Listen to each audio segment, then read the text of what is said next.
Hello everyone and welcome back to the channel. It's Greg from Wint Audio Video coming to you with another great video showcasing vintage audio equipment. All right, today on the workbench we have a Harman Kardon 430 twin-powered AM/FM stereo receiver. These were built in Japan from, actually, I think only 1 year, 1976. And they boast a whopping 25 watts per channel through the entire frequency range from 20 hertz to 20,000 hertz at no more than 0.3% total harmonic distortion. So in this video, I'm going to talk about its features. We'll talk about what all these buttons and knobs and dials do on the front. I'll show you the back panel and we'll talk about what all the hookups and connections are for in the back and what it takes to hook items up to this receiver. And then we're going to discuss the repair I did to get it up and running. I'll show you the inside and some of the repairs I did. And then finally, we're going to do a demo so you can hear how it sounds. We'll check the various functions. And at the end, we're going to do a power output test to see if it's actually performing up to specifications. So I hope you like this video. So the Harman Kardon 430 twin-powered receiver. So what that means is it has an individual power supply for both, or for each, the left and the right output channels. So it's got a separate power transformer, diodes to rectify the AC to DC, and filter capacitors, a whole set for each left and right speaker output. So the theory there is that when you're cranking it up, it's not going to drain the power from the power supply to have to run two channels. It can run each one independently with its own power supply. Harman Kardon also did that with their 730 twin-powered and potentially others, but I know those two specifically, partly because I have each of them here in the shop at the moment. Stay tuned for the 730 video. That'll be coming up next. But anyway, back to this one. So when the customer gave it to me, he mentioned that he listens to the radio, FM radio, and it slowly over time just died. Basically became unlistenable on FM. Sure enough, when I got it and put it on the bench, it indeed had a FM tuner problem. Very, very low and garbled audio at any signal strength. In fact, it barely had any signal strength. So not a super common problem, but it does happen. I started with the power supply and checked, and the caps were a little low, but that wasn't the specific problem. It turned out the capacitors on the FM tuner board were actually failing. I could actually heat them up with my heat gun and get them to perform a little better. It started improving the reception, so I knew I was on the right track. Went ahead and recapped that whole tuner board, and I recapped the power supply boards as well. And then it did a full FM alignment. We also, I think, changed a couple lamps and cleaned it up, cleaned all the controls and switches, deoxidize, lubricate, fader lube on the controls. And one more thing, as I was going to check the amplifier circuit bias, I noticed that the potentiometer was bent and kind of hanging on by a thread. So let me grab the old parts. I'll show you the parts I replaced. There's a whole bag of capacitors. You've got some little tantalums from the tuner board.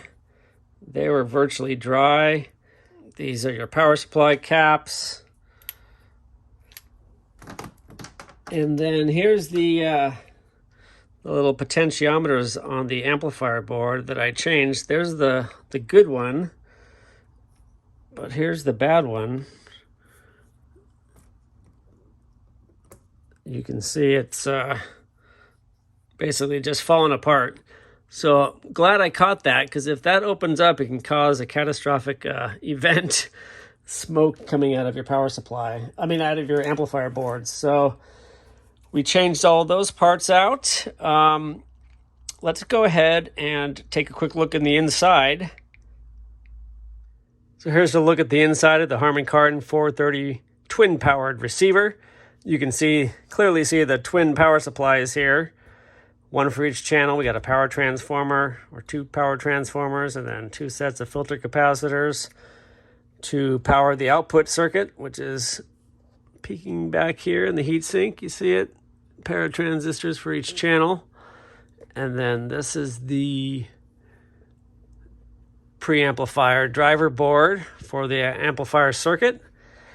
Here's those potentiometers I replaced to give us a good idle current. And then this is the FM and AM tuner board. And I replaced all the electrolytic capacitors in here. I changed some out to these red film capacitors. And then we did the FM alignment and stereo alignment and get it back in business so this customer can enjoy his FM radio again. So let's go ahead and take a look at the back cover. We'll show you what all those jacks and connections do on the back. Okay, so here's a look at the back of the Harman Kardon 430. Let's start over here. This is our power cord. Next to that, we have an unswitched power outlet with a maximum of 200 watts.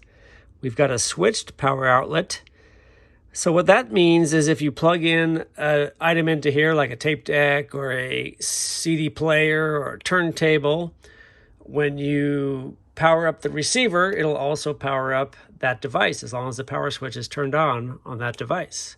Otherwise, you won't get power out of this outlet if the receiver is turned off. Here's our main power fuse, and then we have speaker fuses left and right.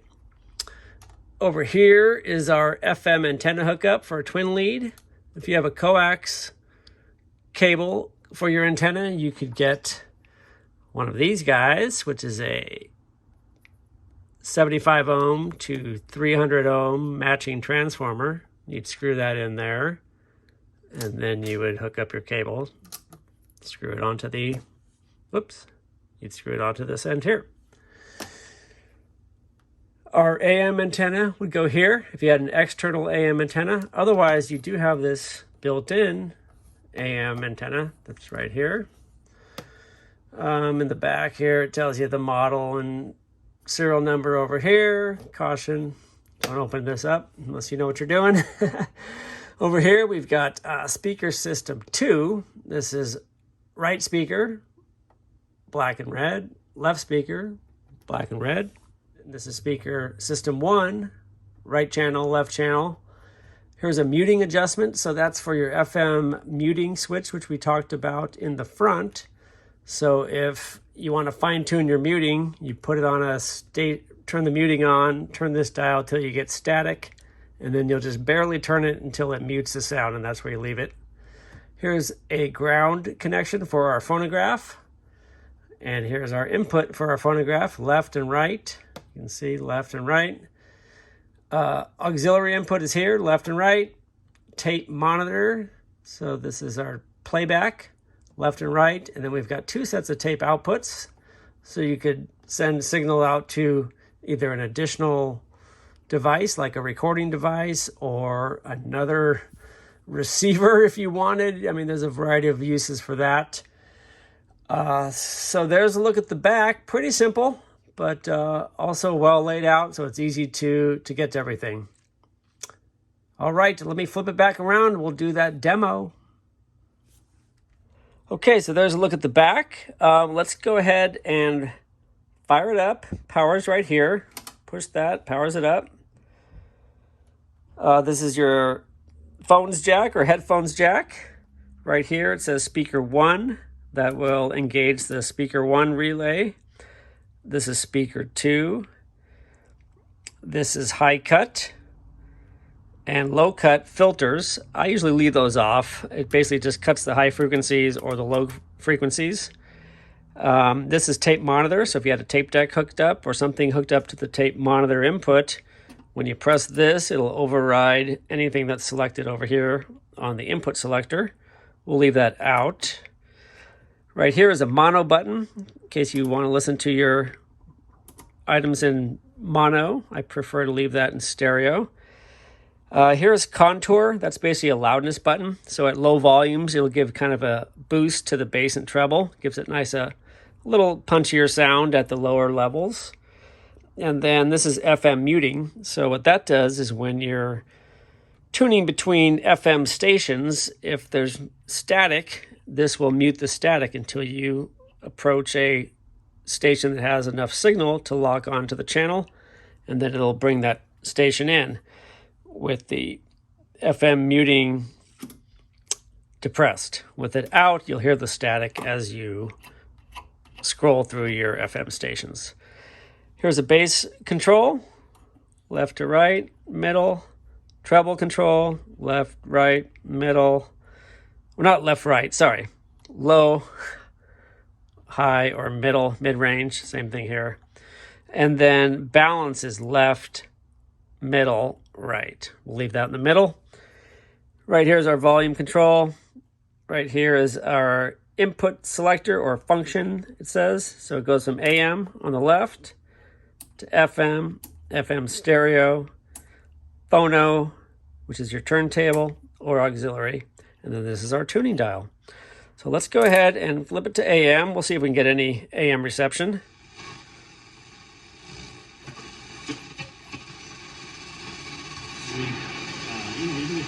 Talk shows or something. Impacts, and hopefully that. Okay, enough of that. FM, let's go to FM stereo actually. Once again, I don't get a lot of reception. Let's see what we can pull in.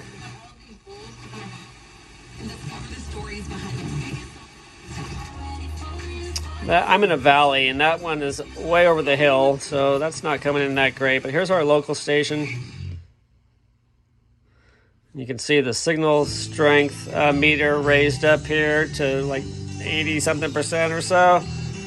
Locked into stereo.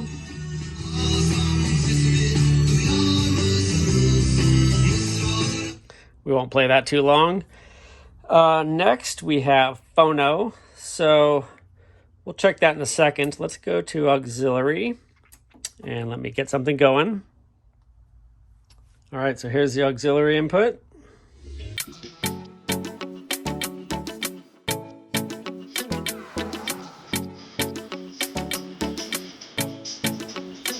Maybe a little more treble. Brighten it up a little bit, a little less bass.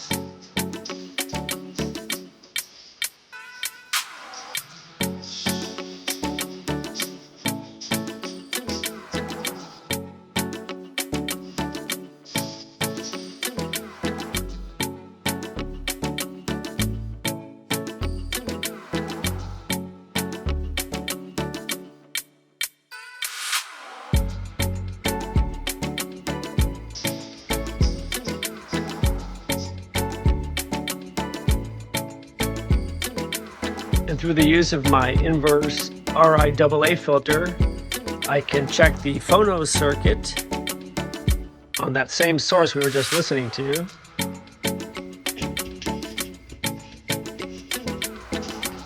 So that gives you an idea what the phono circuit sounds like without having to use a turntable. So you can see I can go back to auxiliary.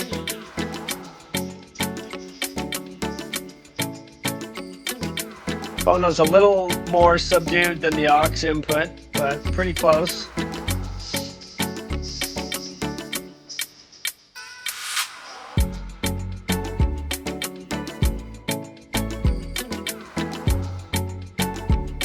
But there you have it, the Harman Kardon 430 twin-powered AM/FM receiver.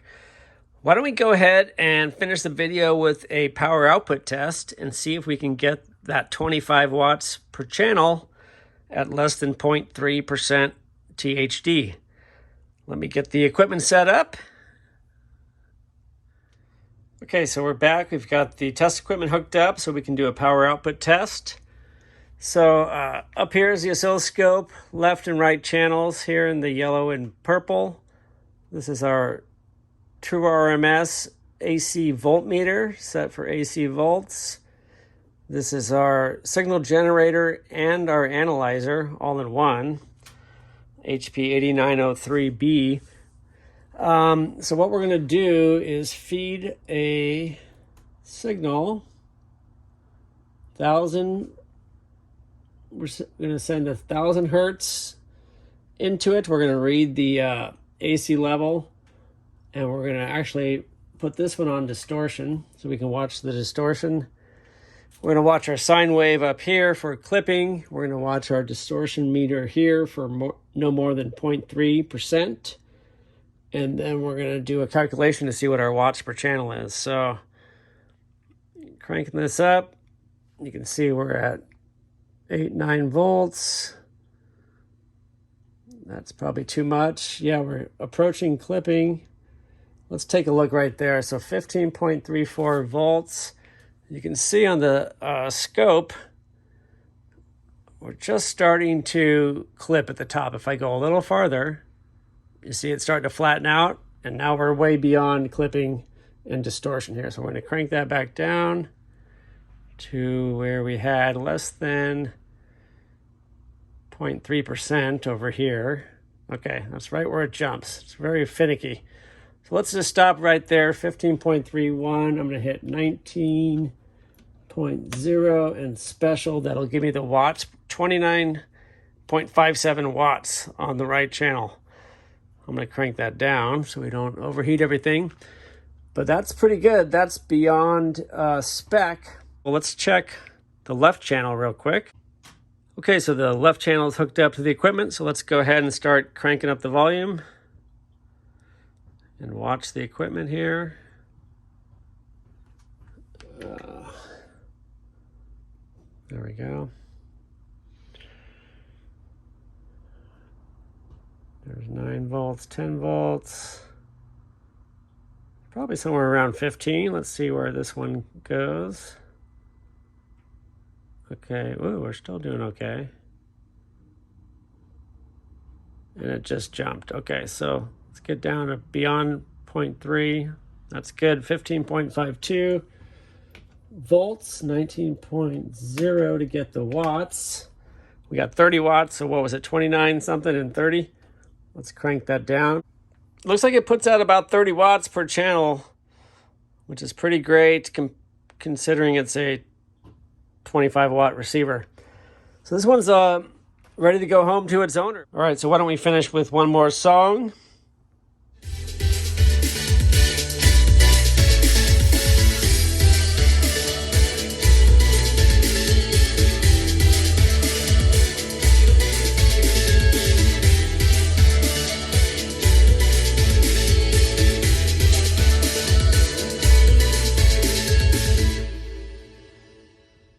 Rocking out.